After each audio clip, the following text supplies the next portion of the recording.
Hello, everyone. Welcome to MMA at Midnight. I'm your host, Shant Yeretzian, and thank you for joining me on this Friday morning. We have a lot to get to. It was a busy week with MMA news. We have fights coming up this weekend. The update on Jon Jones' suspension. The Conor Khabib press conference was yesterday. A lot to get to, so let's get started. We'll start with the Conor Khabib press conference yesterday. It was kind of what I expected. Khabib's not a big talker. He kind of kept it mellow, professionally tried to. Kind of said the same things, but that's just because he just didn't want to engage Conor. Conor was just going off, doing his thing, trying to get like a reaction out of him. He was instigating as usual. I don't know. I just find the whole like Conor's gimmick has just gotten old. You know, we know he shows up to fight. He's a good fighter, and that's pretty much what I want to see out of him at this point. You know, I don't care for his one-liners or his trash talking. It doesn't even appeal to me anymore. There weren't any fans in the arena, so it's kind of hard to gauge how other fans feel, but I'm guessing most of them feel like I do, that they're just tired of Conor's BS. They just want to see him fight. They really don't care about the rest of it. You know, he's going off about his whiskey. They're going to be a sponsor for the fight, and going to be an advertisement for it on the canvas for his fight against Khabib. He's just doing his thing. It's kind of expected at this point. I find it more annoying than anything, and it was kind of a pain. Like, I really didn't even enjoy the press conference. If you guys want, let me know what you think in the comments. If you guys enjoyed the press conference or if you found any of it funny, you know, go ahead, leave the comments. You know, I'll check it out. I appreciate the feedback. But in my opinion, I didn't enjoy it. I found it annoying more than anything. Like I said, I feel like Conor's like gimmick has gotten old. I really just kind of done with it. Just want to see him fight at this point. You know, that's what's entertaining is his fights. That was that. We got an update on Jon Jones' suspension this week. He's going to be eligible to fight next month. He was asked. Dana White was asked at the press conference if he'd be fighting in New York at UFC 230, and he said no, that he won't be, which makes sense. That's really not enough time to promote him, give him a proper fight camp, or find an opponent. So that's understandable as well. So yeah, that covers the Conor Khabib press conference. Let me know what you guys think about it. The Jon Jones suspension, he'll be back soon. There have been talks about opponents for Jon Jones. I honestly think the Alexander Gustafsson is probably the best fight. I really don't think he should be rewarded by getting like a huge fight, you know, or getting a title shot or anything like that. I think that Gustafsson fight is has been something fans have wanted for a long time, and I think that's a good fight for him. It's not too much of a high-profile fight, but it's something that the hardcore fans definitely are scratching at to see, and it'll be a good test to see where Jon is at this point in his career. So that'll be a good fight for him. We'll see what happens. Maybe there's some other matches they can make. I'm just not thinking of right now, but we'll see what happens. You know, I really don't care for Jon Jones, you know, as a person. You know, the way he acts, you know, I don't like him, to be honest. But I can't deny what he does in the cage. So it would be good to have him back and fighting. You know, like I said, I don't like him, but it'd be good to see, like, that competition back. The light heavyweight division, heavyweight, we know how thin those divisions are. They can use all the star power they can get. And at least, you know, if there's one good thing about someone like Jon Jones, he definitely, like, has other, like, fighters strive to be better, you know, because they want to be able to beat him, you know, just the way his personality is. Most people don't like him, so, you know, that just pushes those guys to train that much harder. So anything that's going to step up the level in the competition, I'm all for it. So that's that. I want to cover something from UFC Moscow last week. It was a great event. You know, they sold lots of tickets, like 20,000 people in the arena. They sold tickets. It was a very successful event. A lot of entertaining fights. Alexei Olnik had a submission over Mark Hunt. He showed how tough and durable he is at his age, and you know, this guy can just pull submissions off anywhere. His chokes are really good. There was something though I wanted to cover from that event, and that was the Herb Dean stoppage of the CB Dalloway fight. I think that was really disgusting. CB Dalloway was done. Like, there was no reason why that fight didn't stop. Herb Dean knows better. You know, I can't help but think if this fight was in the States, Herb would have stopped that fight a lot sooner. You know, I want to give him the benefit of the doubt, but that was really, like, he knows what he's doing. Like, anyone watching that fight knows that CB Dalloway was done. He flattened out, covered up. He wasn't doing anything, and like Herb knows better. You know, there's nothing else to say. Herb Dean knows better. You know, people are saying it's human error, this and that, but I can't help but think there was something else going on. Like I said, if this was in the States, I doubt Herb Dean would have let that fight go that long. Um, you know, I'm not saying he should be fired. He's still like the best referee in the game after now that John McCarthy is retired from refereeing. But it's still like there needs to be like someone needs to have us talk with him, sit down with him, let him know, be like, you know, sometimes it's good to just get a refresh, an update on things that you already know, just to kind of get you like to sharpen your game again. Maybe that's what he needs. He's been doing it so long. He just needs to sharpen his toolkit again, and just, you know, when he gets in there, he'll be a lot you know, a lot better referee like he used to be. Because I think back, like, the Tim Sylvia Frank Mir fight, when Frank Mir broke Tim Sylvia's arm, and, like, Herb Dean was, like, the only person that noticed it, like, right away. Like, he's, like, he has to stop the fight because he saw, like, Tim Sylvia's arm break.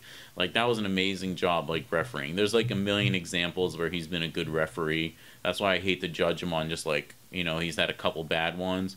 But this one was really bad, like I said. But Herb Dean was always known as, like, sharp eye, like, referee. Like, he spot things that other people might have missed. Like, he was always a good referee. So I hope he can get back to that form. I hope this was just one hiccup, and like I said, maybe someone will have a talk with him. He can sharpen his tools again, just get back in the game, be like how he used to be.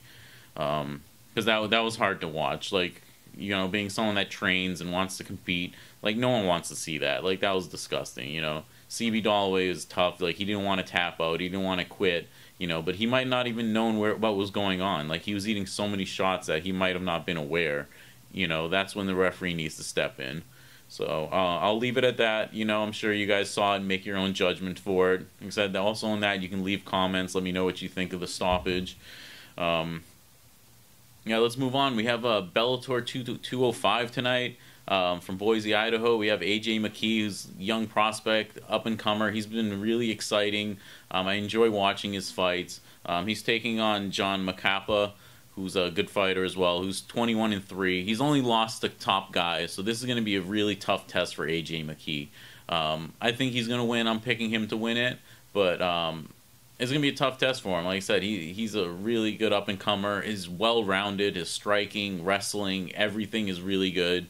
I'm looking forward to see what the future holds for AJ McKee. That's going to be a good fight. There's also Rafael Lovato Jr. Taking on John Salter. This fight is actually supposed to happen earlier in the year. John Salter had to pull out of the fight. But there'll be Rafael Lovato Jr. has been on a tear. He had that great win in Chicago in the Fedor Frank Mir card. So it's going to be good to see him back in action again.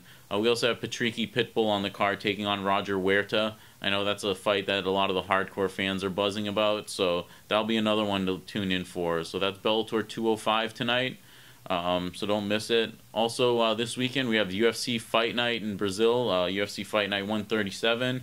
The main event is Thiago Santos taking on Eric Anders. This should be a good fight. It'd be interesting. Both guys, you know, they have like different styles, but I would like to think that, you know, it's gonna match up really well and put on an exciting fight. Eric Anders took this fight short notice. I believe it was Jimmy Manuwa who was supposed to be in the main event versus Thiago Santos, but he had to pull out.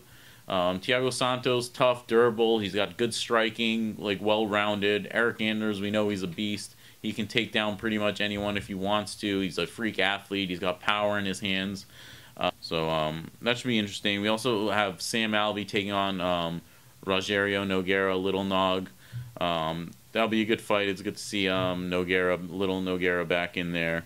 Got Alex Cowboy Oliveira on the card, Charles Oliveira on the card, Renan Barão fighting on the card.